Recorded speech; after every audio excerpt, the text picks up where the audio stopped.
Assalamualaikum warahmatullahi wabarakatuh.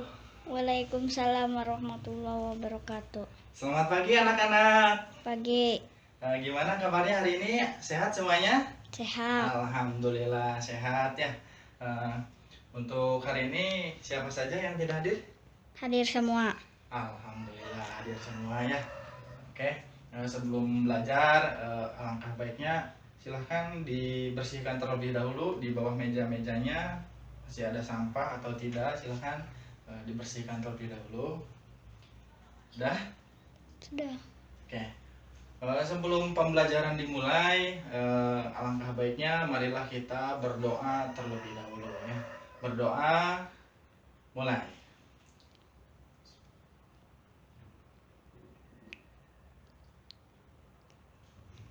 Berdoa selesai. Oke. Karena kita baru pertama kali bertemu ya, kita perkenalan saja terlebih dahulu ya. Oke. Perkenalkan, nama Bapak Hari Anugrah ya. Hari Anugrah.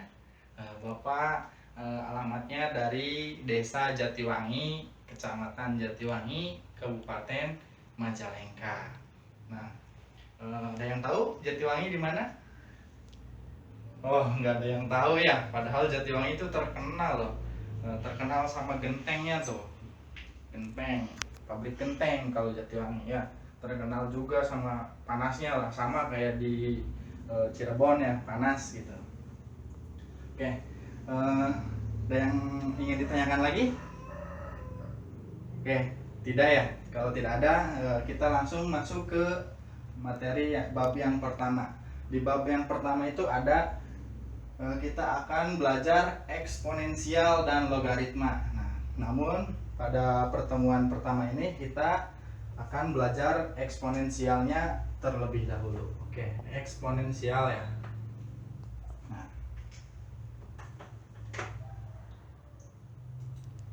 Nah, tujuan pembelajaran dari pembelajaran hari ini yaitu setelah kalian mengikuti pembelajaran ini, diharapkan kalian dapat menemukan konsep eksponensial ya.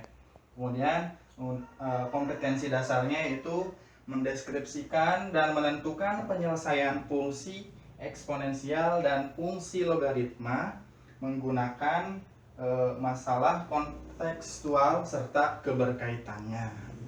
Nah, kemudian indikator pencapaian kompetensinya sendiri yaitu menemukan konsep eksponensial. Nah, kemudian metode pembelajaran yang akan Bapak gunakan yaitu metode pembelajaran discovery learning ya. Jadi discovery learning itu pembelajaran penemuan. Nah, jadi kalian diharapkan bisa menemukan konsep-konsep dari eksponensial. Oke. Sebelum ke pembelajaran, karena ini pembelajarannya discovery learning, Bapak akan membentuk kalian ke dalam beberapa kelompok ya. Silahkan untuk absen nomor 1 sampai nomor 5 itu kelompok 1, itu kemudian absen nomor 6 sampai 10 itu kelompok 2 dan seterusnya ya, sampai kelompok 2, 3 dan seterusnya. Oke. Silahkan dibentuk dulu sudah. Nah, kemudian silahkan duduknya per kelompok ya, biar gampang kita belajarnya. Oke, sudah semuanya? Sudah. Oke, nah kemudian silahkan buka buku paket pada halaman 5. Nah, di situ terdapat masalah 1.2. Nah, masalahnya adalah diberikan selembar kertas berbentuk persegi panjang. Nah, lipatlah kertas tersebut di tengah-tengah sehingga garis lipatan membagi bidang kertas menjadi 2 bidang yang sama. Nah, kemudian lipatlah lagi dengan cara yang sama kertas hasil lipatan yang tadi. Nah, lakukan terus-menerus dengan pelipatan ini sehingga temukanlah pola yang menyatakan hubungan banyak lipatan dengan banyak bidang kertas yang terbentuk. Nah, jadi kita mempunyai sebuah selembar kertas ya. berbentuk persegi panjang. Nah, kita lipat ya, kita lipat tengah-tengahnya. Nah, ini lipatan pertama, kita mendapatkan bidang kertas dua ya. Kemudian kita lipat lagi yang kedua.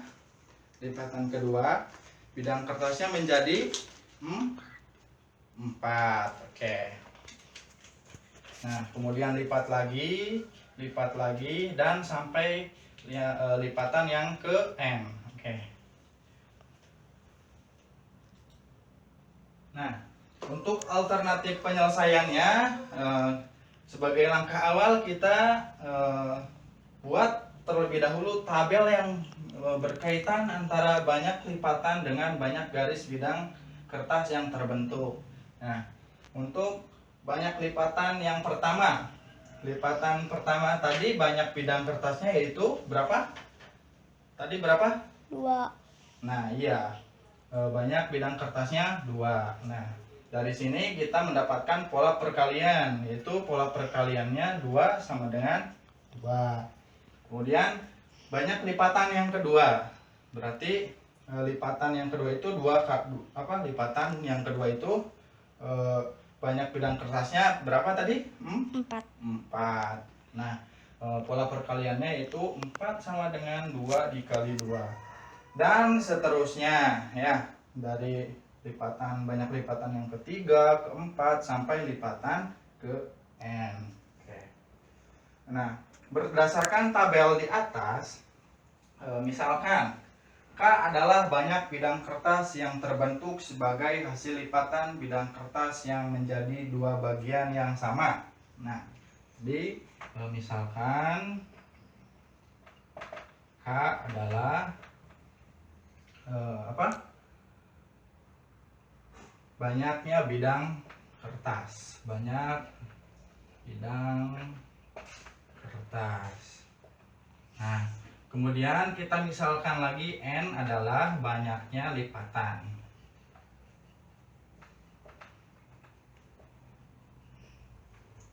Nah, dari sini diperoleh yaitu KN sama dengan 2N.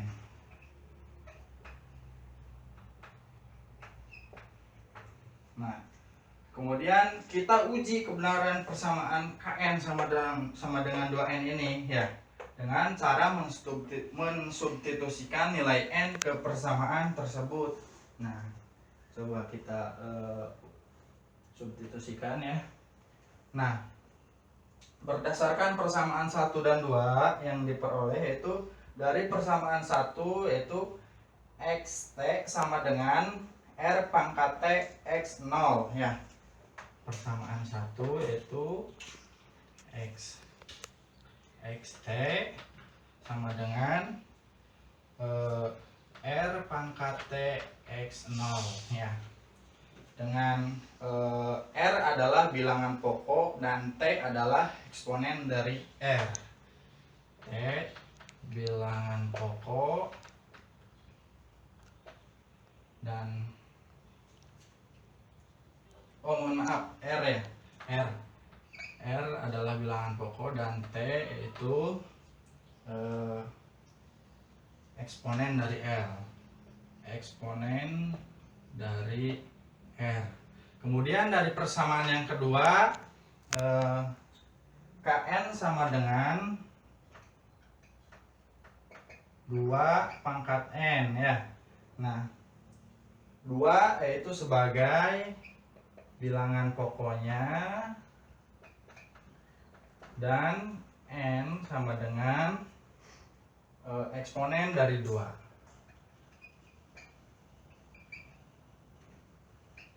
Oke, sampai sini ada yang ingin ditanyakan? Kalau tidak, kita lanjutkan ya. Oke. Untuk menyederhanakan penulisan hasil kali bilangan yang sama, kita dapat menggunakan notasi pangkat ya. Ada yang tahu bilangan berpangkat? Ya, itu betul. Contohnya yaitu 2 pangkat 2, 3 pangkat 2, 4 pangkat 2, dan seterusnya. Oke. Bilangan berpangkat didefinisikan sebagai berikut. Oke. misalkan A bilangan real dan N bilangan bulat positif.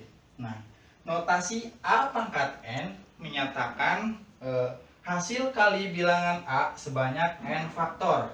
Nah, dapat kita tulis A pangkat N sama dengan A kali A kali A bla bla bla dikali A.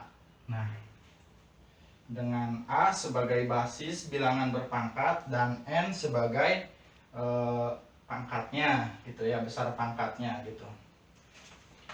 Nah, ini bentuk umumnya ya, A dikalikan sebanyak N faktor.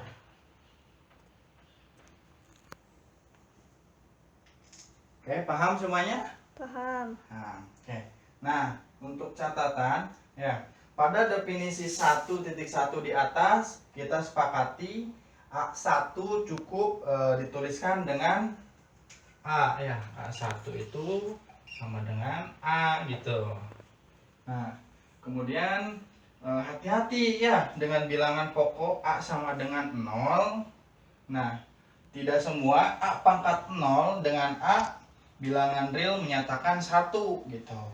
Nah, jika N adalah sebuah variabel sebagai eksponen dari A, maka perlu dicermati semesta variabel itu. Nah, sebab AN sama dengan A kali X, A kali dikali A dikali A dikali bla bla bla dikali A sebanyak N faktor. Ini hanya berlaku ketika semesta N anggota dari bilangan asli. Nah, kalau sudah paham, silahkan kerjakan latihan 1.1 pada halaman 7 ya. Silahkan kerjakan per kelompoknya, nanti silahkan hasilnya dipresentasikan ya. Bapak beri waktu 10 menit ya untuk mengerjakannya. Silahkan.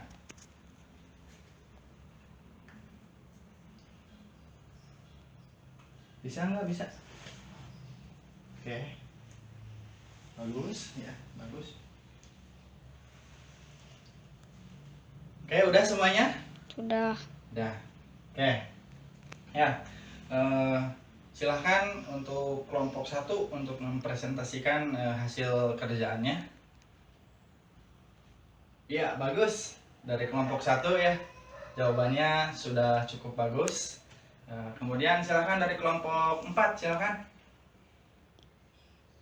Oke, iya, bagus. Kelompok 4 juga sangat-sangat bagus lah. Ya, pertemuan pada hari ini Bapak sangat bangga ya. Pada aktif-aktif semua gitu ya. Oke, jadi pada latihan 1.1 yaitu tadi kan yang disuruhnya itu amati grafik pada gambar 1.2.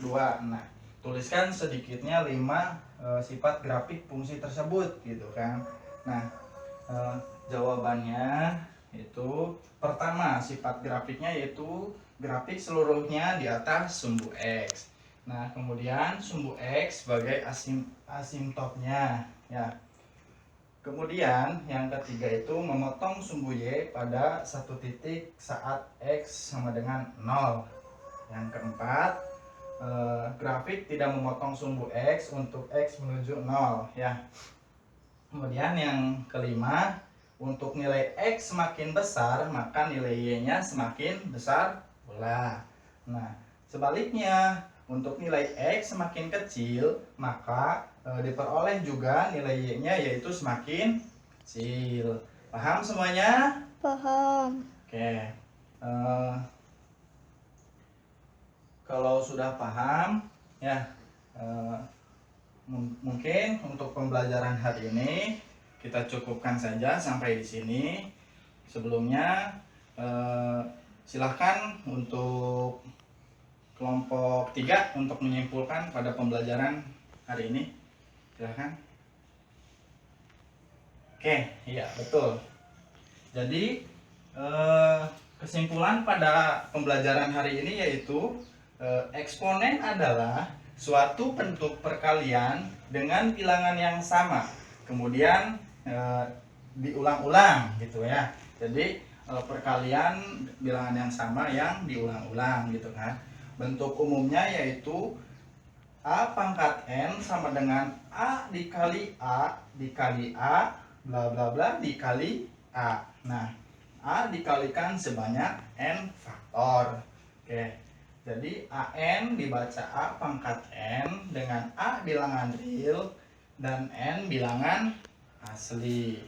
Nah, kemudian A-nya yaitu bilangan pokok atau basis ya, dan N-nya yaitu besar pangkat. Paham semuanya? Paham. Oke. Oke, selanjutnya apakah ada masukan untuk pembelajaran hari ini? Kurangnya apa? Silahkan diutarakan. Ini untuk memperbaiki pembelajaran saya untuk pada pertemuan selanjutnya. Oke, terima kasih semuanya. Semoga saya bisa bisa mengajar dengan lebih baik lagi. Saya bisa menutupi kekurangan-kekurangan yang ada pada pembelajaran hari ini. Terima kasih. Untuk tugasnya silahkan nanti kalian baca di rumah materi mengenai fungsi ini fungsi eksponensial ya, fungsi eksponensial ya. Bukan fungsi sih, bukan fungsi, sifat-sifat ya, sifat-sifat fungsi eksponensial ya, mohon maaf. Nah, itu untuk materi selanjutnya silahkan kalian baca dulu di rumah mengenai materi sifat-sifat fungsi eksponensial ya. Nah, ada yang ditanyakan lagi atau dicukupkan? Oke, kalau dicukupkan sekian untuk pembelajaran hari ini. Semoga pembelajaran hari ini bermanfaat dan kalian dapat memahaminya. Oke, kurang lebihnya mohon maaf. Wassalamualaikum warahmatullahi wabarakatuh. Waalaikumsalam warahmatullahi wabarakatuh.